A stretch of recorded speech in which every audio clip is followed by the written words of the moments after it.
दोस्तों इमेजिन करिए एक औरत जो बचपन से पारसी जोरोस्ट्रियन फेथ फॉलो करती है, जिसने अपनी पूरी जिंदगी रिलीजियस कस्टम्स, प्रेयर और कम्युनिटी ट्रेडिशन के साथ बिताई। एक दिन उससे कहा जाता है कि अब वो अपने ही धर्म के पवित्र अगियारी यानी फायर टेम्पल के अंदर नहीं जा सकती, सिर्फ इसीलिए क्योंकि उसने एक हिंदू आदमी से शादी कर ली। और ये ही वो कॉन्स्टिट्यूशनल बैटल है जब सुप्रीम कोर्ट ऑफ इंडिया के सामने पहुंची है। ये मैटर सिर्फ टेम्पल एंट्री का इशू नहीं रहा, ये डिग्निटी, जेंडर इक्वालिटी और रिलीजियस फ्रीडम का नेशनल कॉन्स्टिट्यूशनल डिबेट बन चुका है। इस पूरे केस में पिटिशनर दीना बुद्धराज ने नागपुर पारसी पंचायत के रूल 5(2) को चैलेंज किया है। एलिगेशन ये है कि एक पारसी वुमेन किसी नॉन पारसी मैन से शादी करती है तो उसकी रिलीजियस आइडेंटिटी प्रैक्टिकली खत्म मानी जाती है। ना सिर्फ उसके राइट अफेक्ट होते बल्कि उसके बच्चों को भी पारसी जोरोस्ट्रियन रिकॉग्निशन में नहीं मिलता है। इसमें सबसे कंट्रोवर्शियल बात क्या बताई गई? पिटिशनर का कहना है कि similar restriction allegedly Parsi man पर अप्लाई नहीं होते। मतलब सवाल सीधा इक्वालिटी का बन गया। अगर आदमी आउटसाइड फेस शादी करे तो एक्सेप्टेबल, लेकिन औरत करे तो एक्सक्लूजन। इसी कॉन्ट्राडिक्शन ने मैटर को आर्टिकल 14 यानी इक्वालिटी बिफोर लॉ के कोर कॉन्स्टिट्यूशनल फ्रेमवर्क तक पहुंचा दिया। अब इस केस का इमोशनल डायमेंशन और भी पावरफुल हो जाता है जब कोर्ट को ये बताया गया कि सितंबर 2024 में दीना बुद्धराज की ग्रैंड मदर का देहांत होता है। पिटिशनर का कहना है कि उन्हें एगियरी के अंदर प्रेयर करने की परमिशन नहीं मिली। रिजल्ट, उन्हें फ्यूनरल सेरेमनी पे अपनी मदर के घर पे कंडक्ट करनी पड़ी। सोचिए, एक ग्रैंड डॉटर जो अपनी दादी का अंतिम संस्कार से इमोशनली जुड़ी हुई थी, लेकिन कम्युनिटी रिस्ट्रिक्शंस की वजह से उसे अपने ही रिलीजियस इंस्टीट्यूशन के लिए बाहर रखा गया। पिटिशनर का कहना है कि वो जन्म से पारसी हैं। उन्होंने कभी रिलीजन को अबेंडन नहीं किया, उन्होंने कन्वर्जन नहीं किया, और स्पेशल मैरिज एक्ट के अंदर शादी करना ऑटोमेटिकली किसी की फेथ आइडेंटिटी को एक्सटिंग्विश नहीं कर सकता। यहाँ एक बहुत इंपॉर्टेंट लीगल पॉइंट आता है। स्पेशल मैरिज एक्ट इंडिया का सेकुलर मैरिज फ्रेमवर्क है। इसका पर्पस ही ये था कि अलग अलग रिलीजन के लोग बिना कन्वर्जन के शादी कर सके।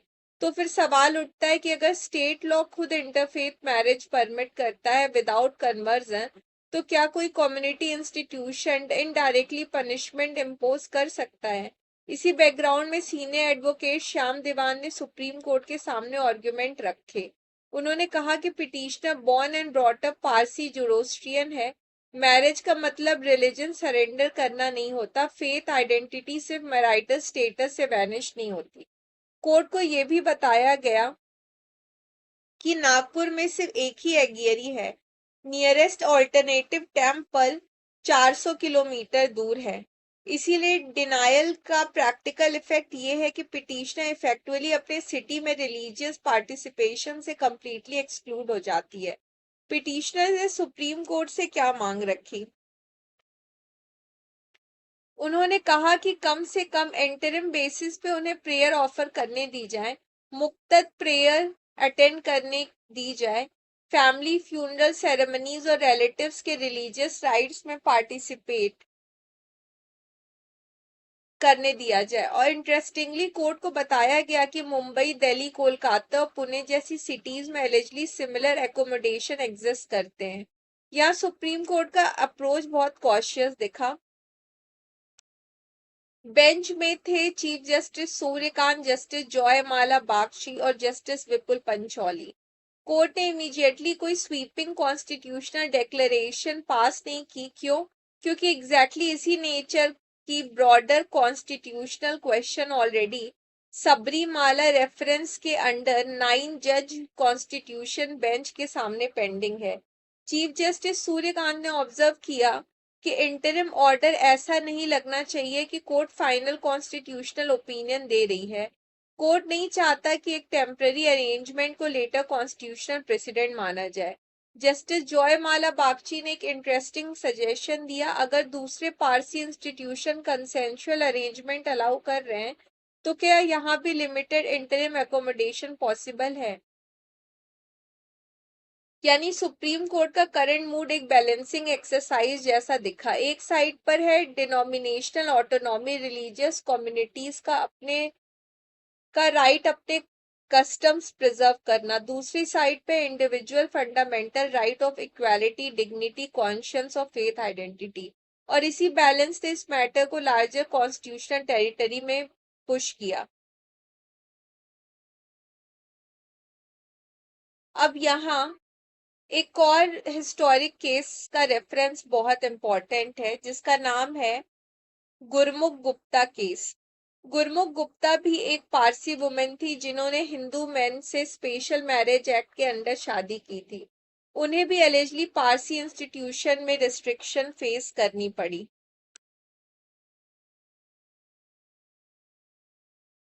और उन्हें वलसद गुजरात में उनके पारसी इंस्टीट्यूशन ने प्रोहिबिट कर दिया to perform the last rites of parents in the event of their demise. उन्होंने पहले गुजरात हाई कोर्ट में एक रिट सीक की to allow her to perform funeral ceremonies of her parents in the event of their death. तो Gujarat high court ने ratio of 2:1 में dismiss कर दी उनकी petition on the primary ground की पारसी वुमेन मैरिज पे नॉन पारसी हो जाती है with a non Parsi under the special marriage act ceases to be a Parsi unless she obtain a declaration from a competent court stating that she has continued to practice her Zoroastrian religion even after marriage। उनके जो बच्चे हैं वो भी Parsi Zoroastrian की तरह नहीं treat हो सकते और रिस्ट्रिक्शन इम्पोज होती है टेम्पल एक्सेस एंड रिचुअल्स पे। और इस ये केस जो है सुप्रीम कोर्ट ने नोटिस किया इसे, है ना। और 5 जज कॉन्स्टिट्यूशन बेंच ने दिसंबर 2017 में इंटरिम रिलीफ दी गुलरुख गुप्ता को to enter fire temple and the tower of silence for parents last rite. Larger legal question यही आता है कि whether a Parsi woman right to marry outside and retain her religious status can be denied। अब ये 9 जज constitutional bench ही decide करेगा, जो कि जिसकी हियरिंग शुरू हो गई है Sabarimala reference case. Iranian Zoroastrian lawyer दौलत जहांगीर का कहना है कि when the state has created the special marriage act to ease inter-religious marriage, how can a panchayat be above the laws of the country?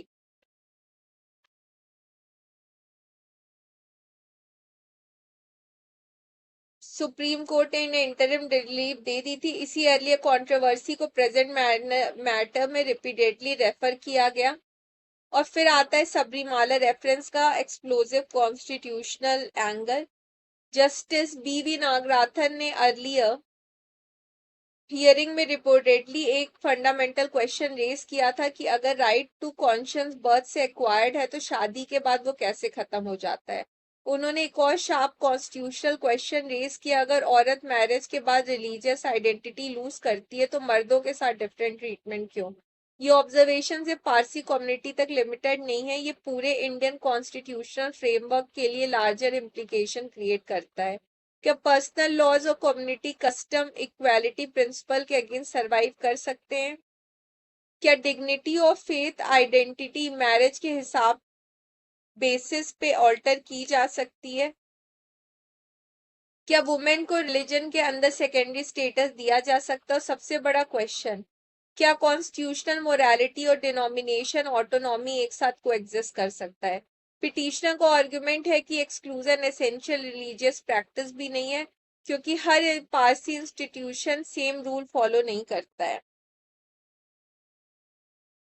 Delhi और कोलकाता जैसे प्लेसेस में allegedly more liberal practice exist करती है। यानी पिटिशनर एसेंशियली कह रही है कि डिस्क्रिमिनेशनरी कस्टम को रिलीजन का एसेंशियल कोर बता के फंडामेंटल राइट सप्रेस करने की कोशिश हो रही है। ये कॉन्स्टिट्यूशनल आइडेंटिटी का केस बन गया है, ये वुमेन डिग्निटी का केस बन गया है, secular marriage law versus community exclusion का केस बन गया है। और सुप्रीम कोर्ट भी क्लियरली अवेयर है कि इसका फाइनल इम्पैक्ट बहुत फार रीचिंग हो सकता है।